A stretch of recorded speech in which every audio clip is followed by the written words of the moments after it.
What's up, everybody? Welcome to the PickSix podcast, CBS Sports Daily NFL podcast. I'm Brinson, and your host. It is Tuesday, July 13th, and we are. So my boy.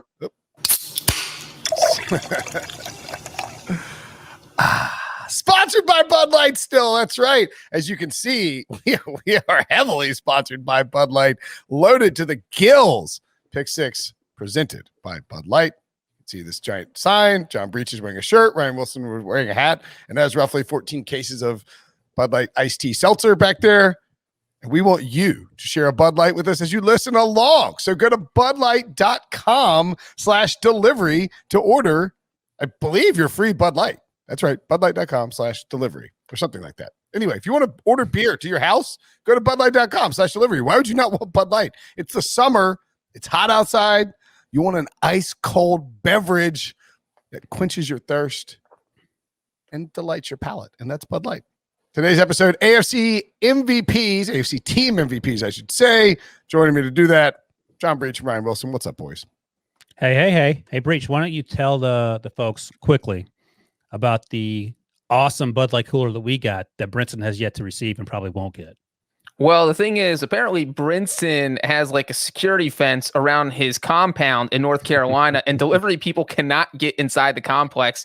So me and Ryan Wilson both have a nice new cooler that we're going to use. Wilson, you're a camping regular, so you're going to make more use of it than I am, but I go to the pool a lot. So basically, Wilson and I got hooked up. Will Brinson did not. So if Wilson's hosting the show next week, you know why. It's because Brinson quit. But here's the thing. It's a really nice cooler. You looked it up. My wife looked at the details. It's like regulation size. It is bear proof. So that won't come in handy at the pool. But if you're hiking or you're camping, you don't know where I go swimming, Ryan. It might come in handy at the pool. Right. At the watering hole. Just to be clear, the nice and for those wondering what's happening, I got my Bud Light neon sign here, which doesn't contain any alcohol and doesn't need an adult to sign for it. I also got a note from FedEx saying, "Hey, you weren't home." I was actually at the pool, ironically, drinking Bud Light. Any bears out of a cooler that was not sent to me by Bud Light. But I can't help but notice that you two guys, in your infinite wisdom, got this really nice cooler from Bud Light and didn't put it behind you in the shot.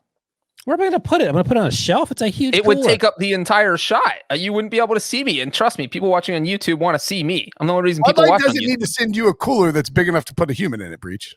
I mean, it is big. That's true. Yeah. But Sure. It can fit a bear. In the feed, we have a mailbag episode, Mailbag Monday. We'll continue doing those. So if you have a question you want to ask us about a team, a beer like Bud Light, or team MVP, you want to nominate somebody, you can do that by sending us a 5-star Apple Podcast review. Coming up, we'll have NFC Team MVPs tomorrow. But we also want to welcome a new podcast to the CBS Sports family just in time for the Tokyo Olympics. Attacking Third will cover the U.S. women's national team as they aim to capture gold, plus the NWSL at least 3 times a week, making it the most comprehensive podcast in the space. Join hosts Sandra Herrera and Lisa Roman as they bring you match previews, recaps, exclusive player interviews, and more. Download and follow Attacking Third wherever you listen to this podcast. All right, let's get to our AFC Team MVPs. And we're going to start with me because it's my podcast. Fair. For now. For now. So Bud Light puts Ryan in charge. By the way, remember, drink Bud Light responsibly, but drink it frequently. And I'm going to name my team MVP for the Los Angeles Chargers, the team that I'm falling back in love with. It's a huge mistake. What could go wrong? My team MVP for the Los Angeles Chargers, a surprising one. Austin Eckler. What do you think about that? Here's my question. Why is he your team MVP over more obvious selections? Well, Tyler Sullivan did the AFC Team MVP story on the CBSSports.com site, and he listed Justin Herbert as the team MVP. That makes sense. Justin Herbert, very important piece to the Los Angeles Chargers. But to be before I must interrupt, you're also the person who had the ice cold take about who was the most important the Vikings would be the Packers, and I got Packers fans. The Vikings winning the NFC North, whether or not Aaron Rodgers plays. That's so correct. Take that with a grain of salt when Brinson continues. Fine. Let's go ahead and get my Bud Light ice cold take out of the way then before I even get to the fact that Austin Eckler is the team MVP for the Los Angeles Chargers. Instead, I'll point out that my ice cold take of the week, or of the day actually, presented by Bud Light, is that the Los Angeles Chargers Oh boy. Oh boy.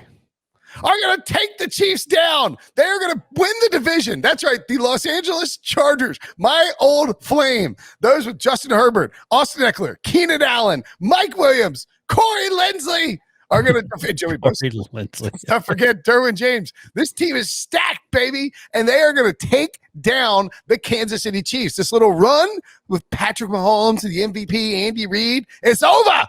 Here come the Chargers. I think the Chargers are going to win the AFC West, and if you really want to get crazy with the cheese whiz, go to the Super Bowl and play the Los Angeles Rams in the first ever doubly hosted home Super Bowl in Los Angeles. And people claim that the NFL is fixed, that the NFL, that Roger Goodell wanted this all along, that he needed 2 LA teams in an LA Super Bowl. No. It's because the Chargers, the Los Angeles Chargers, the Austin Eckler's team, are just that good. Breech, what is the ice cold takiest take? The Vikings over the Packers, or this nonsense about the Chargers going undefeated and never losing again? With you know what? The Vikings one, if we're talking about ice cold, was down near absolute zero. This one, I don't think it's that crazy. I think the Chargers are going to be good. And you look at but all the things he said, not they're going to be good. I think they're going to be good. I don't think the Super Bowl's that crazy. I don't know what to say. I know, Wilson, you want me to rag on Brinson, and you know what? He stole one of my LA teams with the Rams in the Super Bowl. I'm not going to steal his Chargers prediction, but I do think the Chargers are absolutely a playoff team. And I mean, the Super Bowl may be a little bit far because, there is no team that chokes in big spots more than the Chargers. And you think they're going to take down the Chiefs, to be clear? I think the Chargers have a better chance of winning the AFC West than the Vikings do of winning the NFC North. All right, that's what your question was. Which one was crazier? What do you think? I like the Vikings better than this. And one issue is that first-year coach, we don't know what Brandon Staley. I mean, he had a great run, a short-term run, but a great run, and a great single-year run is yeah. So we'll see. But I mean, Austin Eckler, I understand you're just not going with Justin Herbert. I don't have an issue with that. But I think to take it the steps you took it after that with your Bud Light ice cold take is even bolder than the one about the Vikings winning the division with or without Aaron Rodgers playing for the Packers. So the Chargers are actually a much longer shot than the Vikings. Yeah. No kidding. Only you and Breech didn't know that. You actually knew it. Breech didn't know it. I mean, they're 6-1 along with the Broncos. And that's the Broncos thing is sort of, you got when you look at these futures, and we're looking at these on WilliamHill.com WilliamHill.com/US/NJ/bet/football/futures. The AFC stuff and the AFC West is kind of screwed up because Vegas is still sort of building in the possibility of Aaron Rodgers going to Denver for whatever reason, even though that's completely stalled out. Von Miller was asked about it at the Tahoe Celebrity Pro-Am. American Celebrity. Thank you. What do you say, Ryan? Well, before you tell us that, make sure to remind us who won the AAC championship. Oh gosh, we've talked about so many names. I don't know if I can. You already forgot? Well, I'm thinking about Rick Roden, and I'm thinking about Vinny, my guy Vinny Del Negro. Vinny Del Negro, and our boy Tony Romo finished in 3rd. That's right. And our other boy Patrick Peterson finished in 24th. One spot ahead of Aaron Rodgers. So I don't know where Von Miller finished, but he was asked about the idea of Aaron Rodgers coming, and he actually had a really good veteran, sort of middle of the road answer where he said, "I love Drew, I love Teddy, I would love to have Aaron Rodgers on the team as well." And I think that George Payton and the general manager and John Elway, if there's any way to make that happen, they will make that happen. And so, look, you said for whatever reason that the books are still sort of considering it. Von Miller's still considering it, so I think it's still a possibility. Okay. Yeah, look, if Aaron Rodgers goes to the AFC West, my ice cold take presented by Bud Light will look even worse. At that point, I think it'll actually help you because you have an excuse. Yeah. Although maybe the Chiefs would take some L's to Denver and the Chargers could sneak through while everybody's busy watching the Broncos and the Chiefs. I wouldn't bet on the Chargers at 6-1 to win the division because I would wait and see what happens with the Rodgers thing. Because if Rodgers, we're talking about that with the Packers betting too. Like you only want to, if you think that Aaron Rodgers could go to Denver, you don't want to bet on the Chargers now. So I say this every week. I haven't changed. I think I'm 5% on Aaron Rodgers playing for the Packers. I think Breech was at 15% last time. I'm at like 3% of him going to the Broncos. Like I think it's like there's not that much difference between those two teams in terms of where he ends up. Where I don't think I have you down percentage wise, Brinson. For I'm at 65% that he plays for the Packers. Oh, right. So you're. By the way, do you remember the Seinfeld episode with the Kenny Rogers roasters? Yeah. Where they set up Kenny Rogers right outside Kramer's apartment, and he turned red. Yeah. I feel like the cool, cold, delicious beer version of that right now. Oh yeah, no, with the sign lingering. It could be 100 degrees outside, and it seems like it goes along with the ice cold takes you've been busting out. That's right. Anyway, so the Austin Eckler thing, it really, I mean, like I don't know that he's. Here's my take on the Austin Eckler thing. So you think he's the glue guy on the Chargers offense? Yeah, I mean, I think when you look at their depth chart on the running back, they didn't add anybody. The only addition they did this offseason was Larry Roundtree in the 6th round of the draft. They have Josh Kelly, who's a 4th round pick in 2020, Justin Jackson, who was a 7th round pick in 2018, and then like Gabe Neighbors at full. I mean, it's if Austin Eckler, they need 16 games out of Austin Eckler, and I think he's really important for the development of Justin Herbert. I mean, this is a guy that was getting some crazy target numbers early on when Herbert came in. He saw 11 targets in the first start for Justin Herbert, because that was in week 3 against the Carolina Panthers. 11 targets. He got hurt and he missed 6 games on injured reserve. He came back and got 16 targets against Buffalo. 9 targets. You know, the next 2 games, 4, 3, 7 to close out. I mean, it's 65 targets in just 10 games. I really think without him, the Chargers are going to struggle to be balanced on offense. And if they want to be a legitimate playoff team, a Super Bowl contender, an AFC West contender, I think they need a Pro Bowl caliber season from Austin Eckler, and just 16 games on the field. I think he'll deliver that. Here's the thing. Joshua Kelly is sort of a similar type player to Austin Eckler. He had 23 catches last year.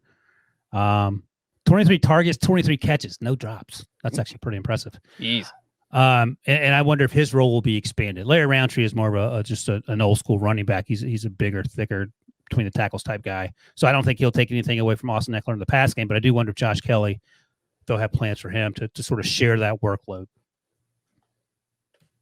Yeah, it just feels like the Chargers kind of go with this running back by committee.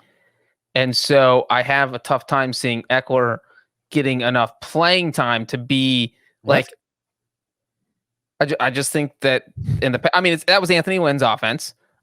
I don't think Eckler is going to be like a workhorse where he's playing 100% of the snaps. I'm saying I think they're going to split it up. And if you're splitting it up, that in that Chargers offense, I don't think that one running back would end up being the MVP of the offense, even though I agree with you that the Chargers are going to be good. I hard disagree on playing time. I think Austin Eckler had 110 games, he had 116 carries, and Josh Kelly in 14 games had 111. I mean, it's reasonable to expect that those splits to be closer to. I don't think he's going to get 20 carries a game. Okay, I think that's all Breech is saying. Okay, I think he'll play 75% of the snaps. And offensively, where does he rank in terms of the best offensive player on that team? Number 1. So that's the other question. You have Keenan Allen, you have Mike Williams. I think Austin Eckler will finish the season as a number 1 fantasy running back. How about that? All right, that's pretty ice coldy too. So he'll be one of the 12 most productive running backs in terms of yardage, touchdowns, receptions, etc. All right, yeah, okay, we'll see. Brinson is all in on the Chargers. That's what I'm getting out of this. All in. Well, remember I'm when he tried to get off the Chargers thing and spin it into an LA thing so I can steal my Rams back. Although what we've been seeing, we'll talk NFC tomorrow, of course, but I mean, the Matthew Stafford hype train is getting a little crazy. Yeah, because of you. Take off the conductor's hat. I've been here all along. Like, why are these people climbing on my train? You people didn't want to be on this train when it was in Detroit, parked in Detroit, languishing away. I guess I should save this for tomorrow. Huh? What? Let me ask you. I'll ask Breech because I know what your answer is, Brinson. Who do you think will be more productive with Justin Herbert in terms of relied upon the most? Austin Eckler or Jared Cook? Oh, that's a good question. Probably Eckler, because he's going to get the ball on the ground through the air, so he's going to put up more total yardage. But I could see Jared Cook being a sneaky good like one of the most underrated free agent signings of 2021. Like I could definitely see that. Yeah, I think Austin Eckler's good. I just wonder if he's going to get caught up in the one ball syndrome. Like there's only one ball to go around for all these playmakers. And they just have so many. I mean, he's the running back there. I mean, if anything, you would But think. I just said they have Josh Kelly. They have Justin Jackson, who actually proved a few years ago he could carry the You ball. guys are talking about like Josh Kelly and Justin Jackson like they're good. Joshua Kelly, I just read you his numbers. They were terrible for a rookie season where he sort of was forced into a role that he didn't expect to have. Justin Jackson and Austin Eckler averaged the same amount of yards per carry last year. Fun fact. Not if you're Brinson. That ain't fun. What on earth? I don't even know what to do with you guys. Hey, at least you didn't pull a blank and go with just Justin Herbert, which I'm going to do with my pick. that was sort of the whole thing too. I didn't want to just be like Justin Herbert, team MVP. I think one of the other things too. I mentioned Corey Linsley, and you laughed at that. That was sort of that's legit. That's just funny. No, it was supposed to be funny. Like that, it was a bit of a Garrett Bradbury bit. But I do think that Corey Linsley and Austin Eckler are two of the key guys if Justin Herbert wants to avoid a sophomore slump. I mean, Corey Linsley, 100%. Herbert's stats regress a little bit. They were otherworldly last year. No, Corey Linsley's really good, maybe the best center in NFL. Rashawn Slater, who they drafted with the 12th pick, I think it was, he's going to play right away. They signed Matt Filer, the Steelers, who desperately need him. He's going to play inside. So, yeah, the offensive line is going to be much improved, and maybe that makes things better for everyone else, Austin Eckler included. I just think they're going to need things if they want to be as good as they hope to be, and they want Herbert to be as good as he showed he can be last year. That Austin Eckler is a key component to that because of how much he gives such a look. Jared Cook's new pieces on the offensive line. Rashawn Slater, Lindsey, as we mentioned, but Eckler's that check down guy who's going to give him a safety valve and can also pick up first downs and be a huge component in that aspect. So I think he's very important. Okay. Don't hate it. And the thing is, Herbert already was a good decision maker. So if he starts using his checkdowns more, we might see he only threw 10 interceptions last season, which I think was one of the more underrated parts of his game because you have a rookie going there. I mean, we saw Peyton Manning go in his rookie year, and he set the NFL record for most rookie receptions. And so when rookies interceptions, yeah, Peyton Manning. Yeah, you said rookie receptions. I wanted to make sure. Rookie interceptions. Yeah. Certainly not receptions. But so you have, when you're trying to learn on the fly as a rookie, you're prone to make mistakes. And Justin Herbert just didn't really do a lot of that. And you look at one of his best spans, the Chargers ended last season on a 4-game winning streak, winning those last 4 games of the year.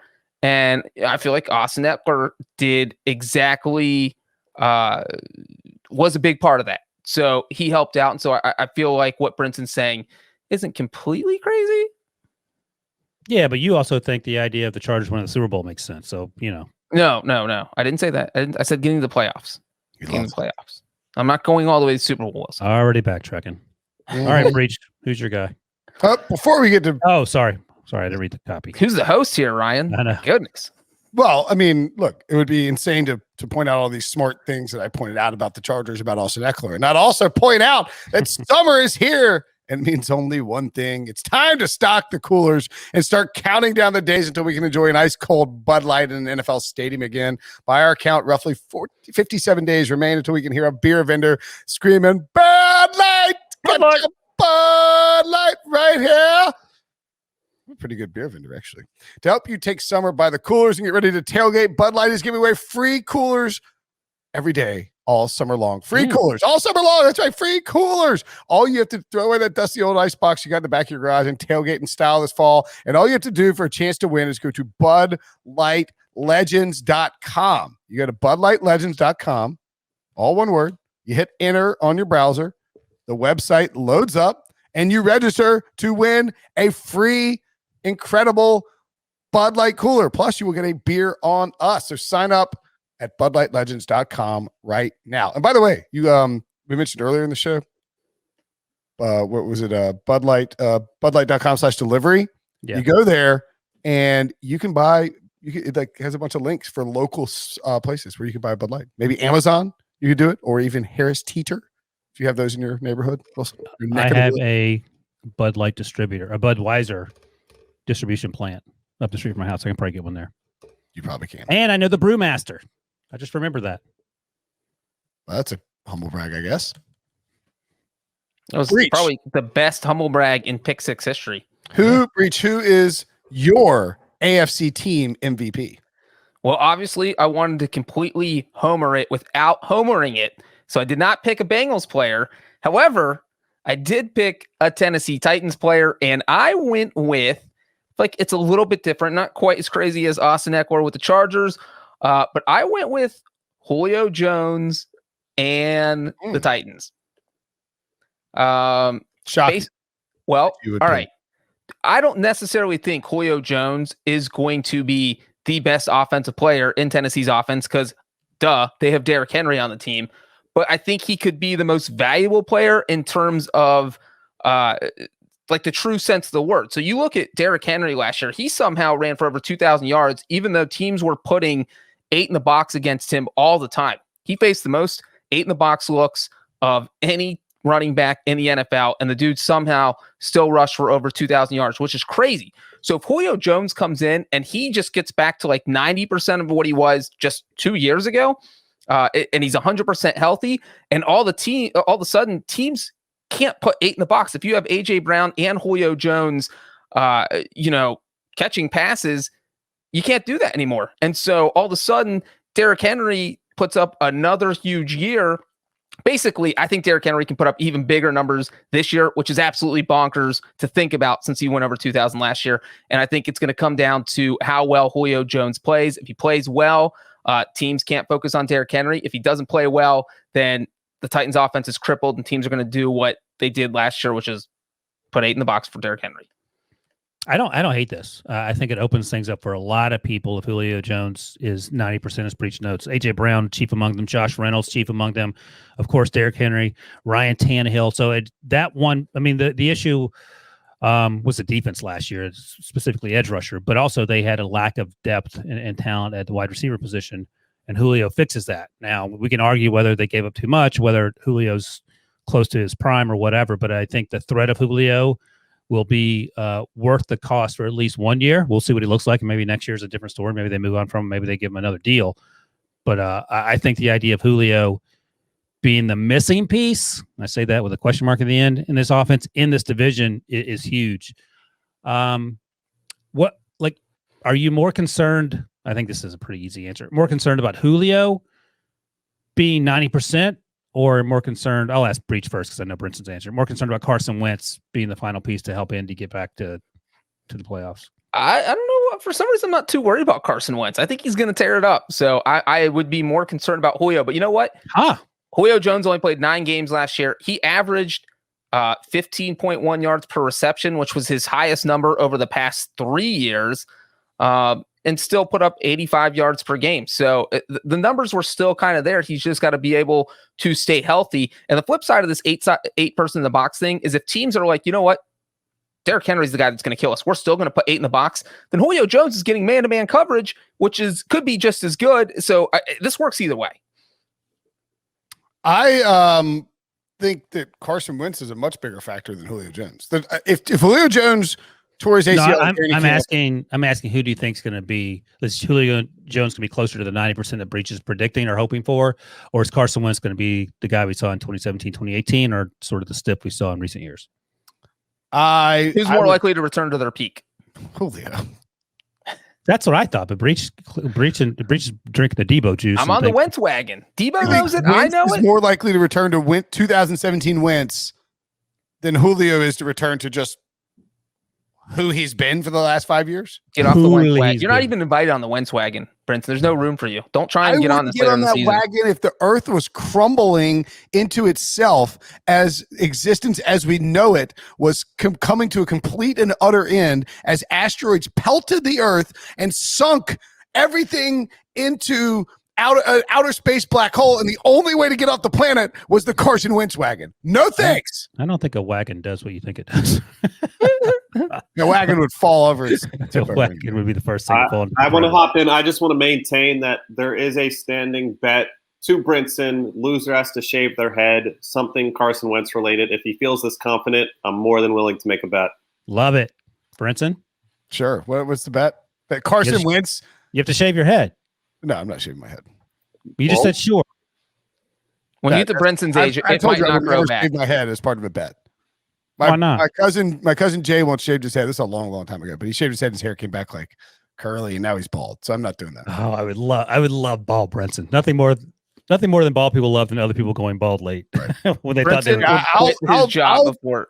We can figure out a wager. I ain't shaving my head though. Like the 40-year-old Brinson thought he was free and clear of going bald, and then he shaves his head, and he comes back looking like Wilson. Like Carson Wentz got traded because he sucks. Julio got reunited. got traded Right, because he's because the Falcons suck.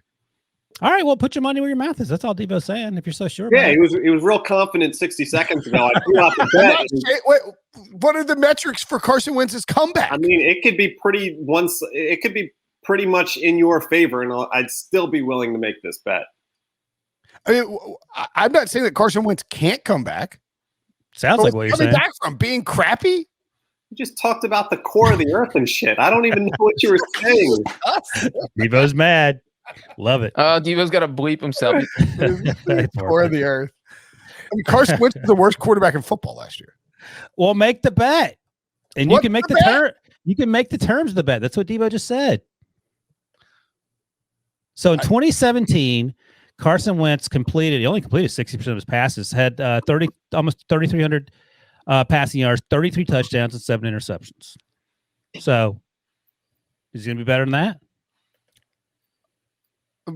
Putting up the stats in the NFL in 2021 is not difficult. I'm not betting on Carson Wentz getting volume stats for a Colts. You just team. asked Breech, do you think he can do 2017 all over again? That doesn't Brinson, who will go further in the playoffs, the Colts or the Chargers? That's a good question too.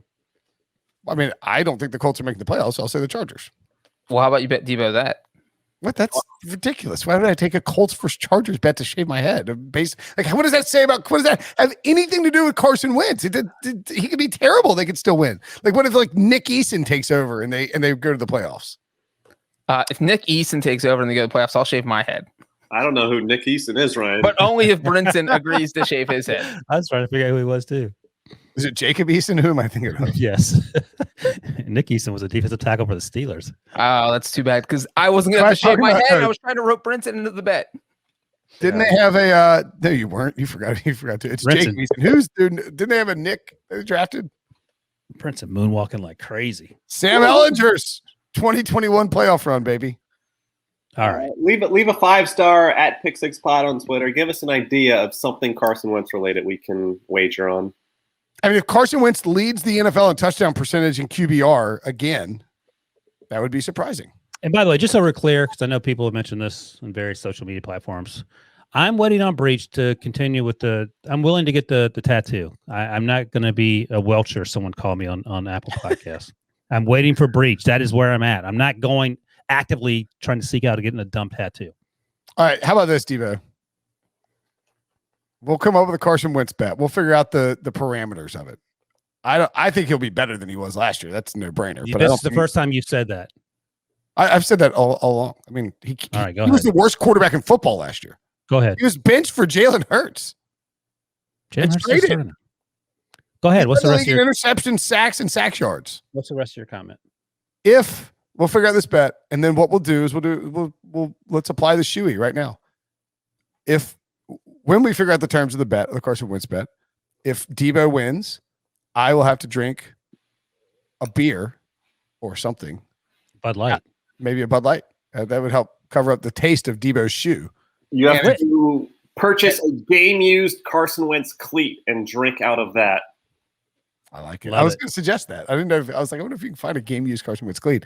And if not, if I win, Devo, you will be sipping a Bud Light out of a game-used 2020 Phillip Rivers cleat. Just so you guys know, we can purchase a game-used Carson Wentz cleat for $1,499. It's worth it. We'll see if we can expense that. Brinson's the golf gambler. How did you find that so fast? Because that's what I do, Brinson. He was about to buy it, and you just happened to bring it up randomly. If I get an expense, I'll just keep it that way. Oh my God. I will buy this. A 2010 game-used Phillip Rivers worn cleat. But that's the thing. Like Debo wants to drink that because it's a 11 or 12-year-old shoe at that point, so it'll just taste like leather. I don't think you want to drink this. I'm gonna put this in. I don't want to drink out of a game. Breech is such a serial killer. He found a game-used Carson Wentz cleat within like 30 seconds. Look at these 2010 Rivers cleats. They look like they're not too bad. That looks like it would be pretty gross. From the 50s. You're gonna drink a beer out of a game-used cleat. This is all right. What's next? Can't wait for Brinson to lose. I mean, I do think though that there it is. Look at that, Diva, so fast. This absolutely look like cleats that Philip Rivers would have worn in 2013 too. Or 2021. There are so many game-used Carson Wentz cleats. Like Philip Rivers wears those cleats to high school practice when he's yelling and screaming at those kids. I love how. Wait, we can find a Carson Wentz autograph one for $550. Oh, done. Ships Wilson will buy almost gone. Find on here. How did you find we this? We will save the shaved head bet for when all three of us beat you in tennis at the LA Super Bowl. There is no. Ooh, here's a Philip Rivers signed NC State mini helmet. I might have to buy that. I'm about to drop cash on these Philip Rivers gear. I'm not shaving my head. That's never happening. Well, what if he tie you down and shave your head? Like, what would you do? Would you call the cops? How would he call the cops? He's tied down. Shave my head. I'd file a complaint with HR, and you'd be fired. Yeah, you did. What if it was off the clock though? You would 100% do that too. If you guys all held me down and shaved my head, yeah, I'm calling HR. What if we resign for somebody's gonna say, why did you shave your head? I mean, my wife is gonna be like, why? What the hell? Why did you what shave if we your head? resign for 45 minutes, shave your head, and then unresign? You're going to resign for 45 minutes. What if Wilson, here's a way more realistic scenario. What if you go out at the Super Bowl one night and fall asleep? Coming up after the break, we'll hear about Wilson's team MVP in the AFC. Somehow the discussion's happening on a text thread right now too. Anywho, Wilson. So Breech's team. I don't know. How did Julio Jones being floated as the team MVP led to a Carson Wentz argument, and because you started bad mouthing on the podcast, and you guys threatening to violate HR protocols and hold me down and shave my head. Wilson, who's your team MVP in the AFC that you want to talk about? I'm going to go with this is actually a sort of a Sean Wagner McGuff type pick. It's not quite Patrick Mahomes and the Chiefs, which is obviously very important.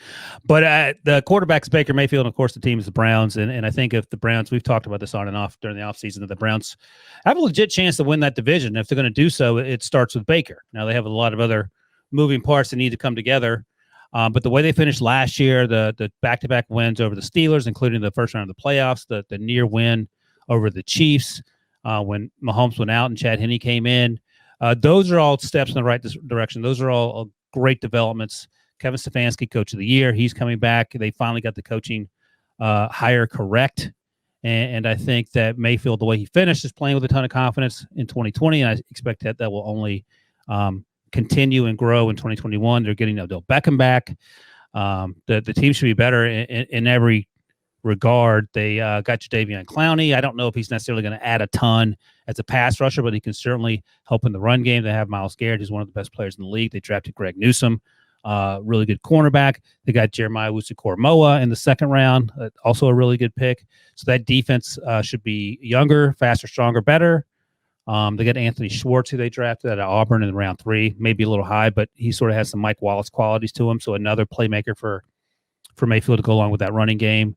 And the offensive line was one of the best in the league last year. So I don't know how this could go sideways if Baker Mayfield plays at the same level or slightly better than he played towards the second half of last season. Ryan, you know what? For that, I have a fun fact that you are going to like and may help prove your point. Last season, when Baker Mayfield completed under 60% of his passes, the Browns went 2-5. When he completed more than 60% of his passes, the Browns went 9-0. I mean, that's a pretty stark difference. And he's also, it feels like a little bit like.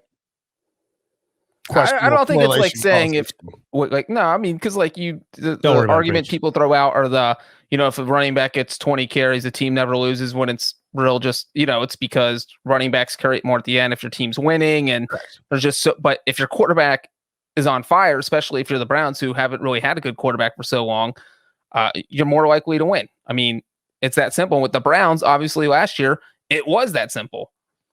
Yeah. And I think, look, Austin Eckler fan club. I think Baker Mayfield completing 65% of his passes is perfectly reasonable, number one. And number two, like what's the threat in the AFC North? I mean, obviously it starts with Lamar Jackson and that team, but on paper, are they better person for person than the Browns? Maybe not. I think the Browns, to me, the two most complete rosters in football. And I don't mean best rosters. I just mean complete, where I look at the rosters. I really don't see a ton of weaknesses. I think it's like Cleveland and Buffalo. Yeah, and Cleveland also signed John Johnson III. I forgot about that. Got Grant Delpit coming back. He didn't play last year because of an injury. Denzel Ward, his injury history is a concern, and so is Greedy Williams. Wait, were you talking about the whole NFL?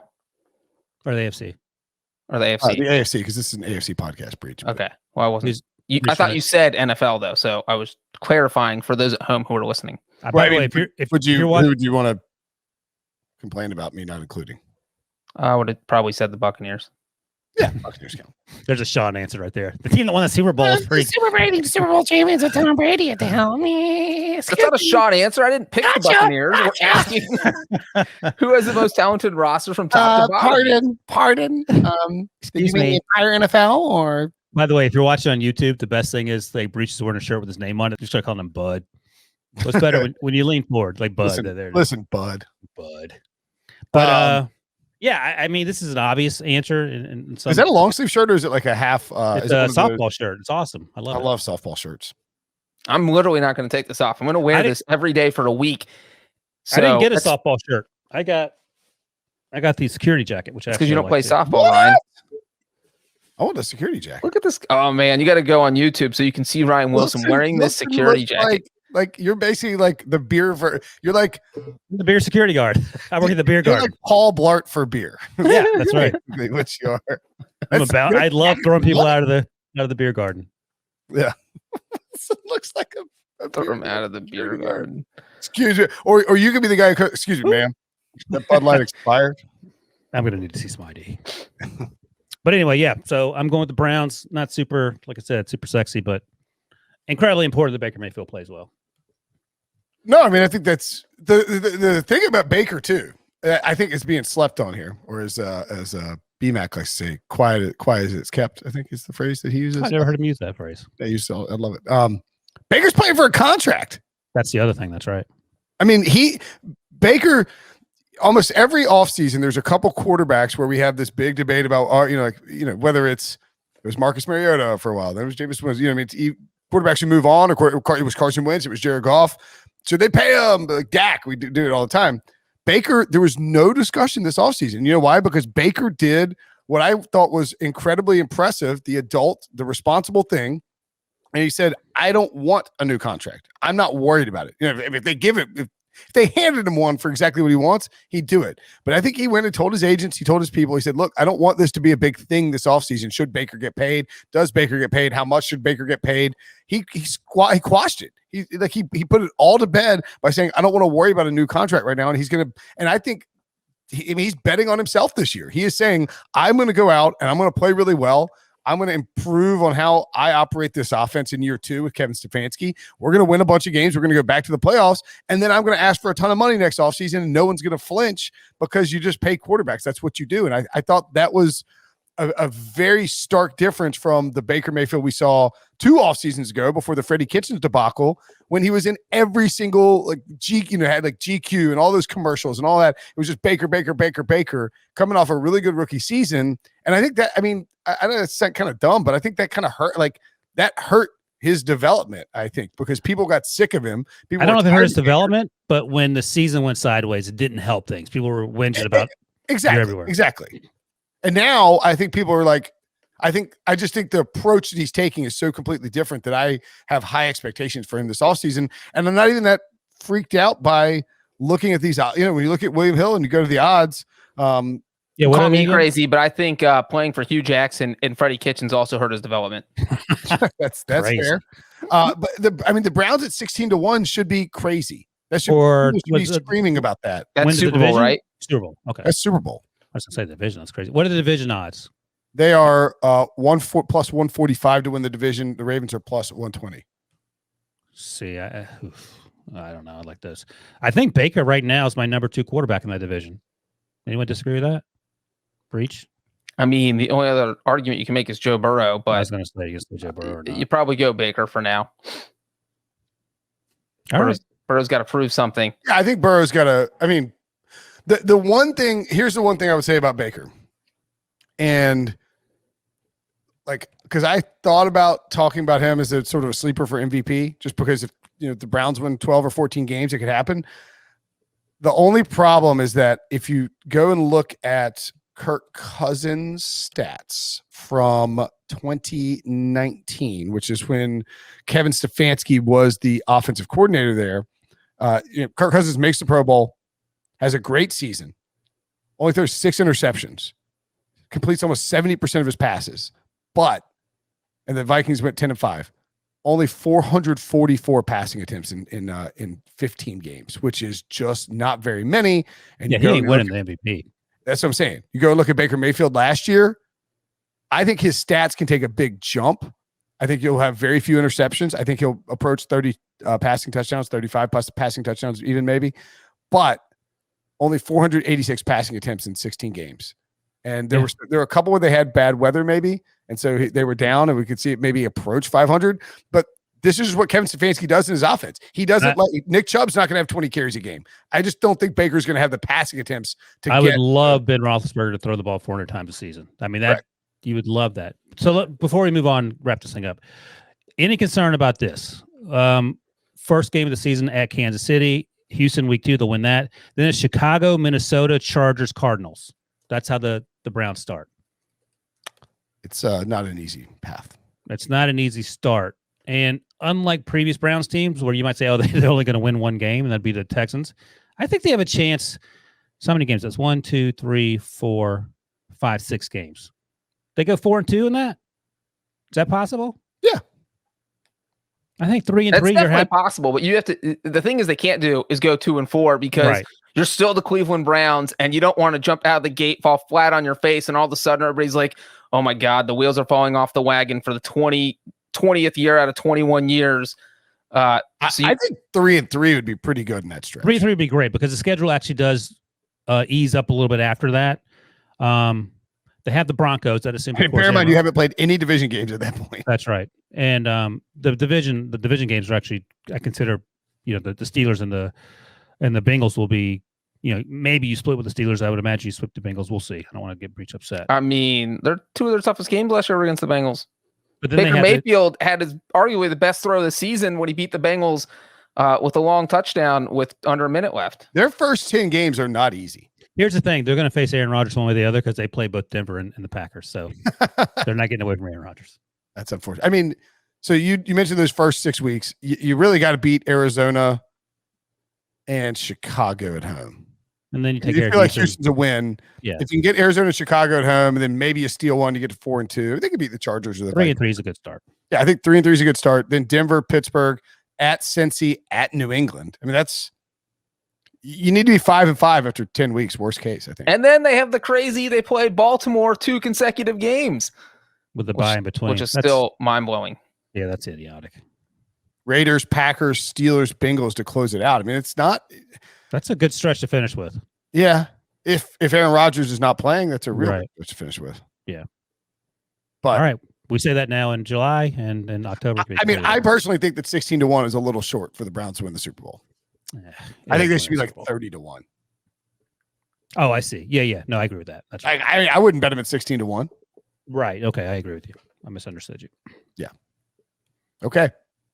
That's the show. That's the AFC Team MVPs. If you've got a team MVP that we left off for the AFC, you're watching on YouTube, leave it there, or feel free to drop it in the podcast review. Just leave a 5-star review. Maybe we'll come back and revisit it for Wilson and Breech. I'm Brinson. See you guys later.